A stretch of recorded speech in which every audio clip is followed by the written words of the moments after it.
What is going on, guys? Welcome back to another Detroit Lions video. Now, yesterday the Detroit Lions did defeat the Atlanta Falcons by a score of 23-22. The Lions improved their record to a 3-3 record, being 500 for the first time since week 1, and the Falcons, unfortunately for them, fall to a record of 1-6, and their record is starting to look pretty bleak at the moment. Now, in today's video, as we do in every video, we will be going over the major takeaways, the player stats, how our players played, how this team performed on Sunday, and talk about the future for this Detroit Lions team and whether or not we can turn things around.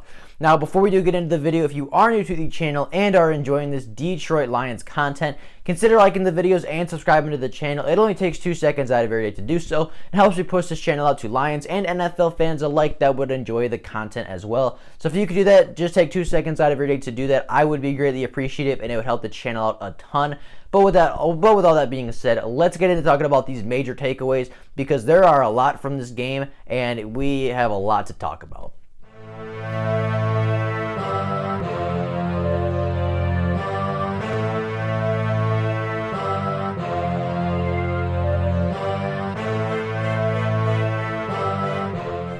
Now, this game was a very, very close game, obviously only ending in a 1-point differential. You know, you could say the Lions got a little lucky at the end because Todd Gurley's momentum carried him into the end zone. And, you know, I've never seen a defender try to convince refs so hard that it was a touchdown instead of that they stopped them. Like, that was just weird to see Jamie Collins, you know, touchdown. That was weird. But, you know, it was good. Todd Gurley did, you know, his momentum carried him into the end zone, and that gave the Lions an extra shot. You know, whether you say it's lucky, whether you say it's not lucky, you know, at the end of the day, the Lions won the football game, so that's all that matters. Now, looking at the player stats, Matthew Stafford had arguably his best day of the season as he was 25 of 36, threw for 344 passing yards, 1 touchdown on the day, 0 interceptions, and had a quarterback rating of 108.6 on the day. Now, Matthew Stafford by far had his best performance of the season. He looked confident. He looked cool under pressure. He looked very decisive with his dropbacks, with his throws, with his footwork. I mean, he just looked really, really good on the day. You know, never seemed pressured, never seemed, you know, like anything was out of his hands. Always seemed like he was in control, always was cool under pressure. And obviously on that last drive with less than 70 seconds to go and 0 timeouts, Matthew Stafford drove the Detroit Lions down the field. And with 2 seconds left on the clock, there was an absolute dime to TJ Hockenson, evades the pressure, throws into the end zone for TJ Hockenson. Lions win with 0 seconds left on the clock. Matthew Stafford had a phenomenal game. This was really the first game that I felt, or I guess this was really the first game that I felt Stafford was like back. You know, last week it was really good to see. He looked pretty good here and there. Missed a couple throws, but he looked, you know, decisive in week 6, but he looked turned on. He looked dialed in week 7, and he looked like Stafford from 2019. He looked like the dude that averaged over 300 yards and 3 touchdowns a game in 2019. And if we can get this Stafford every single week, this team will be a very, very good one, especially if the defense continues to play well. Now, the rushing game yesterday wasn't particularly great. Adrian Peterson was our leading back with 11 carries for 29 yards. DeAndre Swift, the phenomenal rookie, only had 9 carries for 27 yards and 1 touchdown. You know, I got to give credit to the Falcons here. They really, really shut down our run game. They really sold out to stop our running backs. They saw what DeAndre Swift did last week. They saw what Adrian Peterson's been doing all year, and they sold out to stop the run, and they did it several times. I believe they had, you know, 1 4th down stop where Adrian Peterson got the ball, and I believe it was Dante Fowler Jr. that made a great stop. There was another one on 3rd and 1 where the Lions you know, ran a halfback dive and they got to it. You know, the Falcons had a very good day in rush defense, and statistically they are a very good rush defense, and they showed it yesterday. I mean, their run defense played very, very tough, played very, very good football, and they held our running backs in check for a majority of the football game. Now, looking at our leading receivers, Kenny Gallaudet was doing Kenny Gallaudet things. He had 6 receptions for 144 yards, including a very clutch catch down in the red zone, you know, with a couple seconds left on the clock. That put the Lions in range to score that game-winning touchdown. So, I mean, Kenny Gallaudet was doing Kenny Gallaudet things. Dude balled out. Dude had a phenomenal day. I mean, you know, you can't say anything else other than pay the man. Marvin Jones had a very productive day as well, as he had 5 receptions for 80 yards on the day, including a couple really big 3rd down conversions and a couple really big catches. TJ Hockenson had a really good day as well, as he had 5 catches for 59 yards and 1 touchdown, which was obviously the only touchdown of the day by Stafford, but was the game winner. And, TJ Hockenson played really well in this game, almost made a crucial mistake early in that game-winning drive, but he definitely made up for it in the end with a touchdown grab.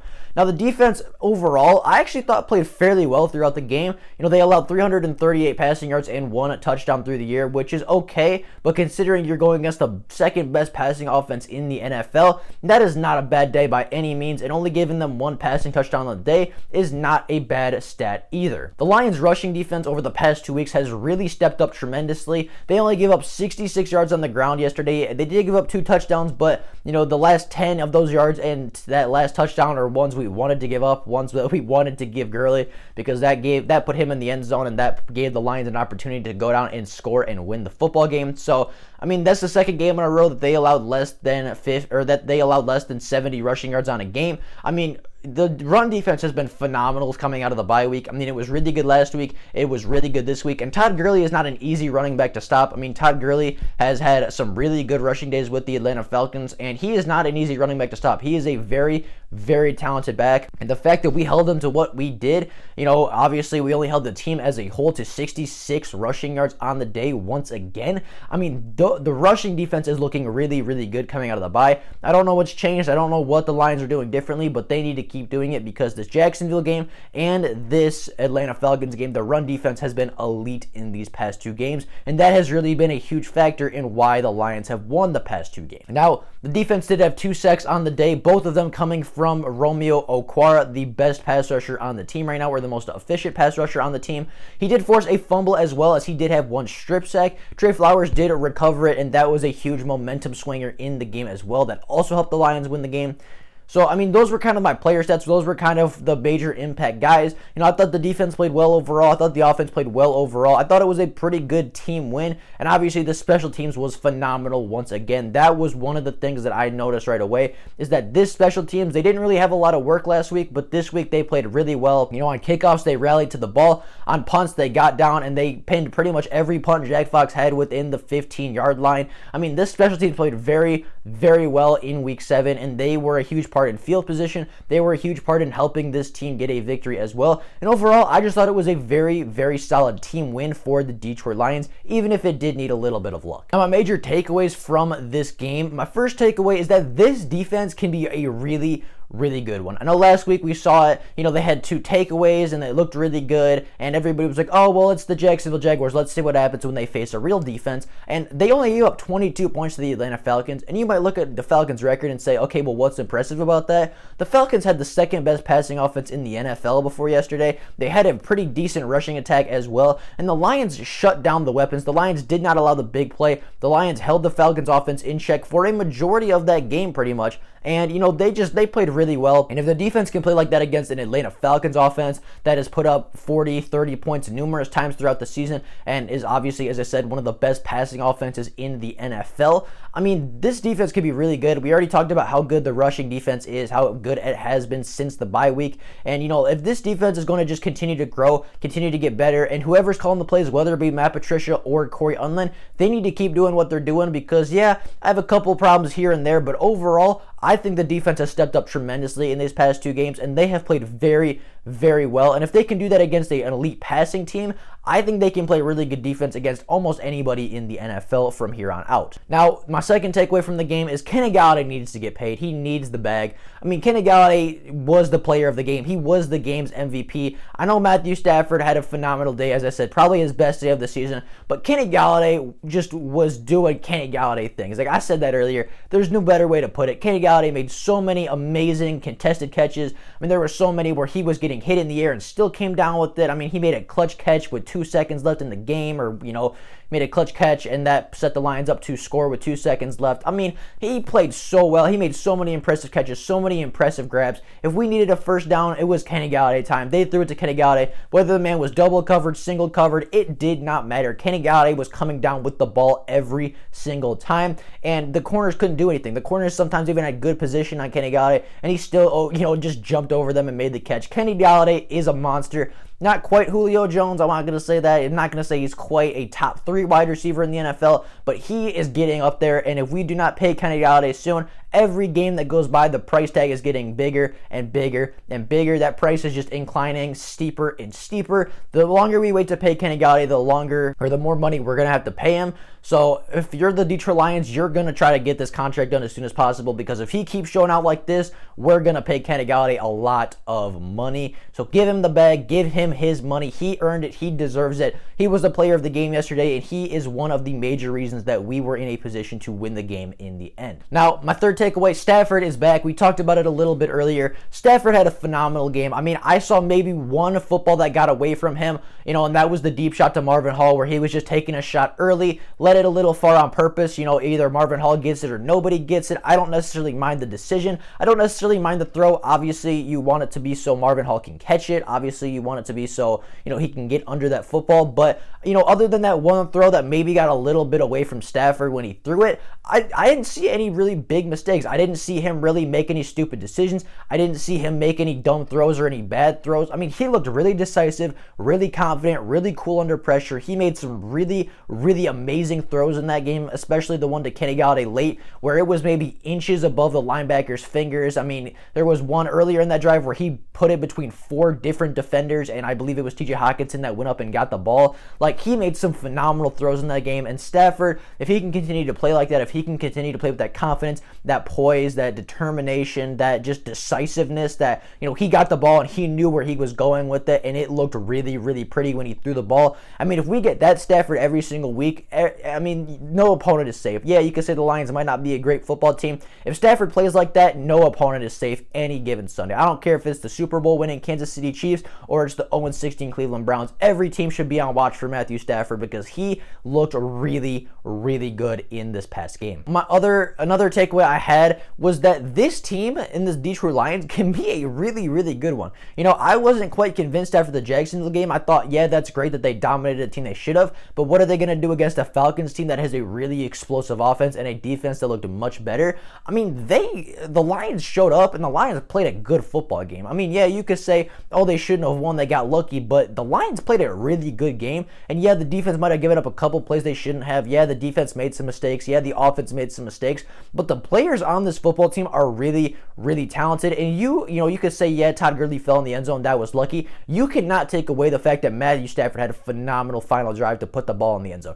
You cannot deny that Matthew Stafford had a great day. You cannot deny that Kenny Gallaudet is a monster. You cannot deny that this rushing defense has something different after the bye week. This team is getting good. This team is learning how to win, and they've won 2 games in a row now for the first time since like early last season. And this team is getting better every single week. This team is improving, and in a couple weeks, maybe even next week, we're going to see the Lions contend. Maybe not for a Super Bowl, but this team is really, really good. This team has so much talent, and this is why I thought the Detroit Lions could be a 10-win team this season. Is because all the talent this team has, if they use it right, if they put it together in the right combination, they can win a lot of football games, and they can be a really dangerous team in the NFC. With saying that, there still are a lot of coaching problems on this team, and if you're a Matt Patricia supporter, listen to this. I promise you're not going to hear me say this too many times. When I say that coaching needs to improve, I'm not talking about Matt Patricia here, and yeah, you can screen record that I said it. Matt Patricia played a pretty good game. He coached a pretty good football game. I mean, he had the one challenge with 12 men on the field that was really good. I mean, he was pretty good in this game. Like, I have nothing against Patricia in this game when I say the coaching was poor. The only coach I have problems with right now is Darrell Bevell. I mean, the play calling was really bland. The play calling was very obvious. The play calling was very vanilla. Obviously, the Atlanta Falcons players made some phenomenal plays on the ball. They made some really good plays in run support, but the play calling needs to get better. I mean, when you get a turnover, you cannot lose yardage before kicking a field goal. It's just, the play calling was so poor. The play calling was so vanilla. I feel like the Atlanta Falcons almost knew what was coming because they were getting such good jumps on the football. The play calling needs to improve. And yeah, the players did their things. Yeah, Stafford was great on the final drive, but, and I know that the run defense for the Falcons played very, very well, but Swift needs to get more involved. I mean, they said he would have an expanded role and he had less touches than last week. Adrian Peterson wasn't getting anything done on the ground either. The play calling just needs to improve. They need to get a little bit more tricky. They need to get a little bit more flashy. I like the aggressiveness. I like some more deep shots that they're calling, but in the run game, they got to be more aggressive. In the run game, they got to be a little bit more tricky, a little bit more, flashy, get some guys to move around before the snap, confuse the defense a little bit, because the play calling was bland. The play calling on offense was not very good, and, until the play calling gets better, until Darrell Bevell, until the plays look a little bit more like last year where Stafford was airing it out and looking elite, until they look a little bit more like Jacksonville and we play a little bit more like Jacksonville's, game plan, I don't think this team can accomplish as much as they could.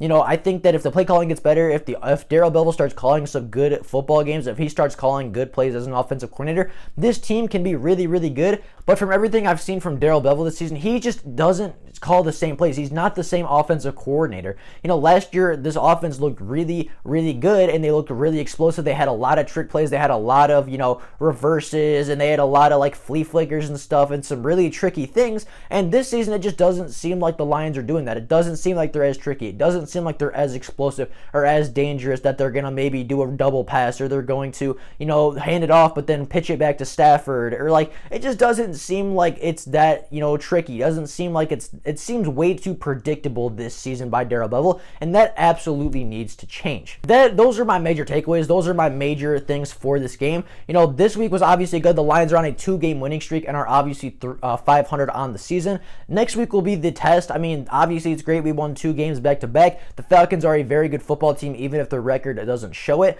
But, next week will be the test. You can say, the Lions haters, the people that don't like the Lions can say, okay, well, you beat a Jacksonville team that has 1 win, and you beat an Atlanta Falcons team that has 1 win. What are you so proud of? Next week will be the test. Next week is the game where we can go in and shut the haters up. Next week is the game that we can go in, and if the Lions win that game, whether it be close or whether we have a dominant win, which I don't think will happen, this game will be the game to determine the season, in my opinion. This is a must-win game. I know we're 500, but, if we can go in and beat a very good 4-2 Indianapolis Colts team, then the Lions can hold their heads very high. The Lions are going into this game as a young team on a winning streak with some confidence. They have a veteran quarterback that is getting in his groove. They have an elite wide receiver in Gallaudet who's, just getting into his groove more and more every week. They have a phenomenal rookie in DeAndre Swift. They have a phenomenal sophomore in TJ Hockenson. This team has so much talent. This team has so much ability that they can definitely go in and win any of the next games on their schedule. Any game that is on their schedule still, the Lions have a chance to win if they play really good. Obviously, right? But if the defense continues to play the way that they've been playing the last 2 games, if Stafford continues to have that decisiveness and that, just the mentality that he, just the way he played last week, if he continues to play like that, we will be really, really good. And, if we can go in and beat a really good 4-2 Indianapolis Colts team, that will give this team so much momentum. That will give this young team so much confidence, and it might not save the job, and ultimately it might not make a whole lot of difference in the Patricia, decision. But, at the end of the day, I want the Lions to win football games. And if Patricia can turn this around, I might not like him as a coach, but if he can turn it around, I'm not going to argue with the results. So the Lions have a really good opportunity next week. I don't know if they're home or away, but they have a really good opportunity to take on a 4-2 Indianapolis team and walk out with a victory and, really make a statement win. Really show that, yeah, we can beat any team. It's not just a bad team. It's not just the teams with 1 win. This is a team that, in the Detroit Lions, that can go out any Sunday and beat any given team. And this is the team in the Lions that can make a lot of noise in the NFC if just a few minor things are fixed and a few minor things are tweaked and improved upon. This team can be really, really dangerous in the NFL. Now, with all that being said, that is all I have for you guys today. I hope you guys enjoyed the video. Have an absolutely fantastic rest of your day. If there is Lions news before tomorrow, that I will obviously make a video letting every single person know. But until then, that is all I have for you guys right now. Hope you guys enjoyed the video, and I will see you all tomorrow with more Lions content. Bye, guys.